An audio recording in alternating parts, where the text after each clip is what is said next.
भारत एक ऐसी भूमि जिसे सभ्यता की प्राचीनतम भूमि कहा जाता है।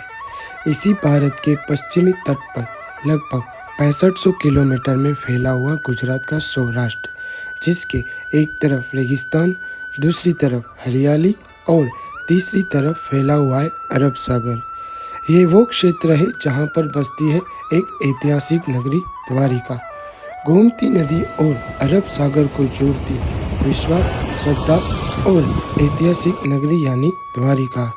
कहा जाता है भगवान विष्णु के 8वें अवतार श्री कृष्ण, जिनका जन्म तो मथुरा के कारावास में हुआ था, परंतु उनके पिता वासुदेव उन्हें गोकुल ले आए उनकी सुरक्षा के लिए।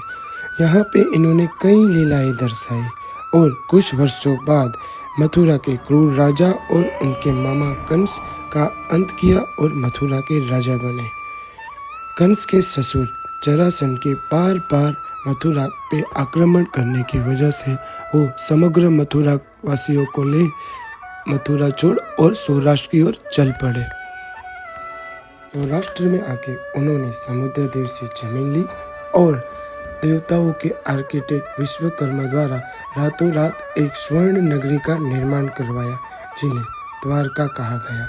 विशाल दीवारों से घिरी ये स्वर्ण नगरी उस समय की वास्तुकला को जोड़ती एक बेजोड़ नमूना पेश करती थी और कहा जाता है द्वारका स्वयं भगवान श्री कृष्ण ने बसाई थी, इसीलिए इस नगरी को मोक्ष का द्वार भी माना जाता है। भारत के 4 धामों में से एक और 7 पवित्र नगर सप्तपुरियों में से एक। हिंदू ग्रंथ के अनुसार इन सप्तपुरियों में भगवान का कोई ना कोई संबंध जुड़ा हुआ है और उनका वो तेज आज भी इन नगर और सप्तपुरियों में पाया जाता है। श्री कृष्ण की द्वारका यानी महाभारत युग की द्वारका। महाभारत के युद्ध के दौरान अर्जुन के सारथी बन श्री कृष्ण ने गीता का ज्ञान और कर्म का सिद्धांत दुनिया वालों को दिया और युद्ध के समाप्त होते ही कौरवों का अंत हुआ था। वैसे तो सबको लगता था कि कौरवों का अंत सही है, परंतु गांधारी उनकी माता थी और गांधारी ने श्री कृष्ण को श्राप दिया कि जैसे ही उनके कुल का नाश हुआ है, एक दिन तुम्हारी आंखों के सामने तुम्हारे भी कुल का नाश होगा।